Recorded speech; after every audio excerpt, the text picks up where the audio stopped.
जय श्री कृष्ण दोस्तों, आप सभी का हमारे चैनल पर स्वागत है। आपको पता है कि माघ का पवित्र महीना चल रहा है और हम माघ मास की कथाएं आपके लिए लेकर आते हैं। तो उसी में आज हम माघ का 26वां अध्याय लेकर आए हैं। वो इस प्रकार है।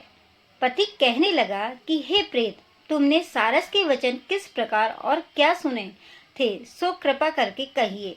प्रेत कहने लगा कि इस वन में कोहरा नाम की नदी पर्वत से निकलती है। मैं घूमता घूमता उस नदी के किनारे पहुंचा और थकावट दूर करने के लिए वहां पर ठहर गया। उसी समय लाल मुख और तीखे दांतों वाला एक बड़ा बंदर वृक्ष से उतरकर जल्दी से वहां पर आया, जहां एक सारस सोया हुआ था। उस चंचल बंदर ने कई एक पक्षी को देखकर उसे सोए हुए सारस को दृढ़ता से पैरों से पकड़ लिया और तो सब पक्षी उड़कर वहां से चले गए, परंतु सारसी भयभीत होकर विलाप करते हुई वहीं पर रुक गई।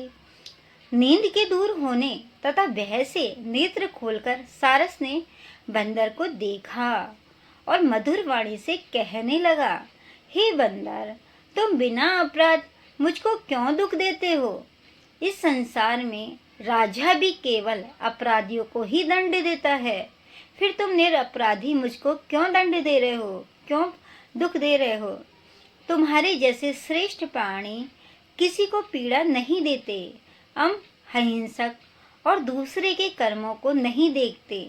जल की काई खाने वाले, आकाश में उड़ने वाले, वन में रहने वाले, अपनी स्त्री से प्रेम करने वाले, दूसरों की स्त्री को त्यागने वाले, दूसरों की बुराई से दूर रहने वाले, चोरी न करने वाले, बुरों की संगत से वर्जित, किसी को कष्ट न देने वाले हैं। सो इस प्रकार मुझ निरपराधी को हे बंदर छोड़ दो। मैं तुम्हारे पहले जन्म की वृतांत को जानता हूँ। ऐसा उस सारस ने उस बंदर से कहा। आगे की कहानी सुनने से पहले दोस्तों, हमारे चैनल को अगर आपने सब्सक्राइब नहीं किया है तो सब्सक्राइब कर दीजिए और बेल आइकन दबा दीजिए, जिससे कि आगे के जो अध्याय बचे हैं उनके वीडियो आप तक पहुंच सके। और हमारे चैनल को लाइक और शेयर जरूर कर दें, जिससे कि आपको भी अन्य को कथा सुनाने का पुण्य प्राप्त होगा। यह वचन सुनकर वह बंदर उसको छोड़कर दूर बैठ गया और कहने लगा कि तुम मेरे पूर्व जन्म के वृत्तांत को कैसे जानते हो? तुम अज्ञानी पक्षी हो और मैं वन में घूमने वाला हूँ। सारस कहने लगा कि मैं अपनी जाति की स्मृति के बल से तुम्हारे पूर्व जन्म का सब वृत्तांत जानता हूँ। तुम पूर्व जन्म में विघ्न पर्वत के राजा थे और मैं तुम्हारे कुल का पूज्य पुरोहित था। तुम राजा होकर अपनी प्रजा को पीड़ा दिया करते थे। विवेकहीन, तुमने बहुत सा धन इकट्ठा किया।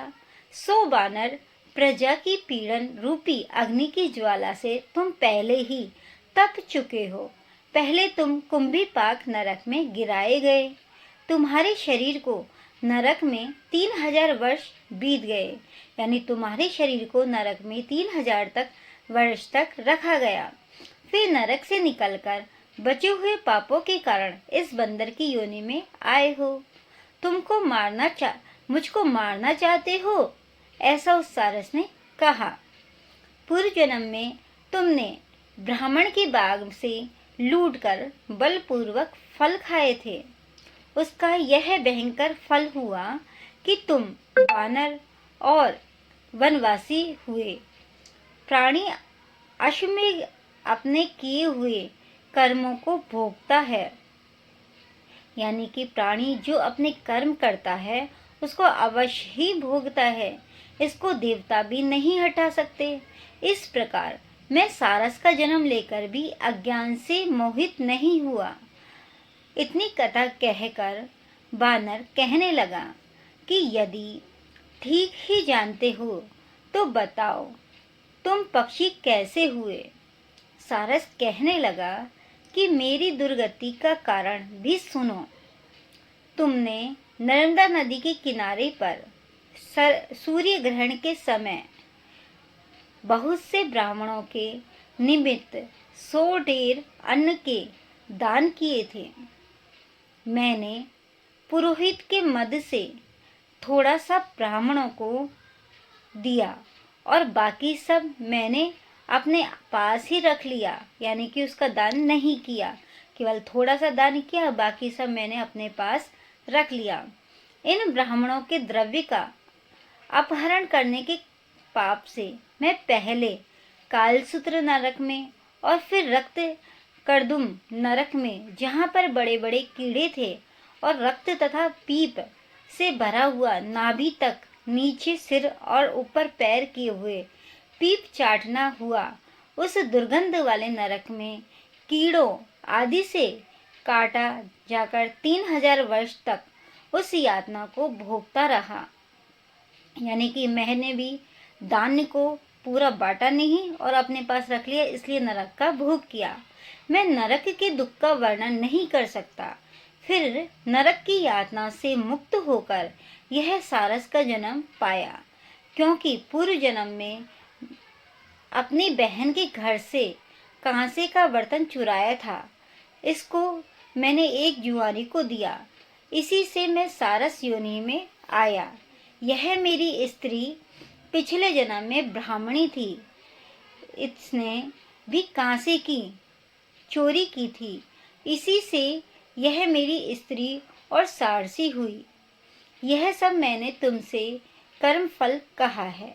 सारस कह रहा है कि ये सब मैंने मेरे कर्म फल कहा है, जिस कारण से मैं सारस बना। अब भविष्य की बात भी सुनो।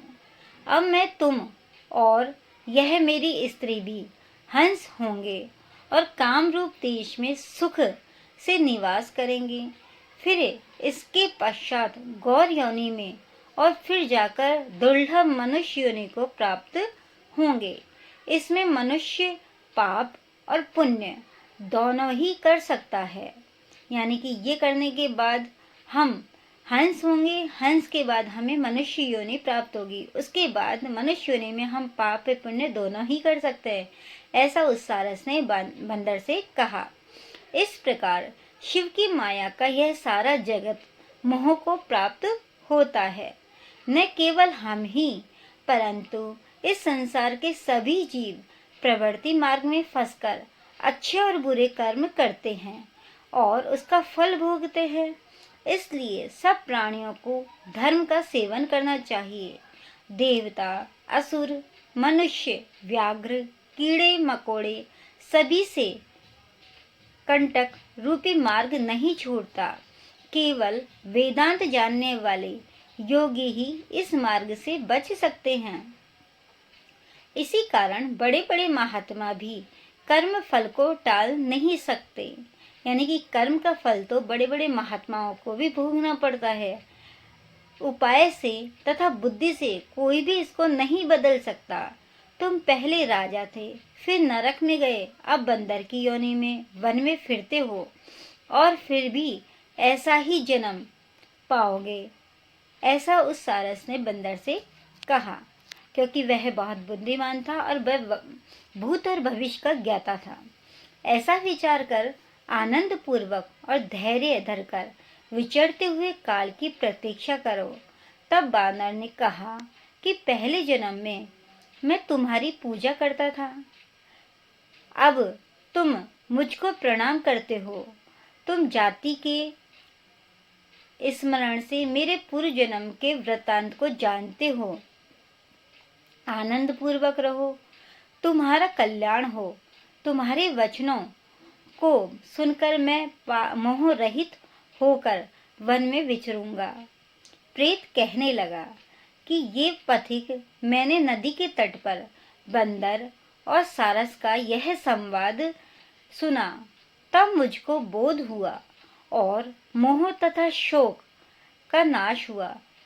प्रेत कह रहा है, जो वो पथिक था वो कह रहा है कि जब मैंने सारस और बंदर का वो वृत्तांत सुना तो मेरा मोह और शोक का नाश हो गया और मुझे कुछ ज्ञान प्राप्त हो गया कि कर्मों की गति अलग होती है। कर्मों का भोग तो सभी को भोगना पड़ता है, इसलिए मैं जिस योनि में हूँ तो वो मेरे कर्म का भोग है, उसके बाद ही मुझे राहत मिलेगी। यह था दोस्तों माघ माह का अध्याय 26वां। आशा करते हैं कि आपको यह अध्याय पसंद आया होगा और आपको पुण्य की प्राप्ति होगी। दोस्तों, अगर आपने हमारा चैनल सब्सक्राइब नहीं किया है तो प्लीज़ हमारे चैनल को सब्सक्राइब कर लीजिए और लाइक और शेयर ज़रूर करें। शेयर करने से आपको तो पुण्य मिल ही रहा है और औरों को भी यह कथा सुनने से जो पुण्य मिलेगा उसका पुण्य फल भी आपको प्राप्त होगा। और कमेंट बॉक्स में जय श्री कृष्णा लिखना ना भूलें। जय श्री कृष्णा लिख के नाम का स्मरण करें। जय श्री कृष्णा दोस्तों।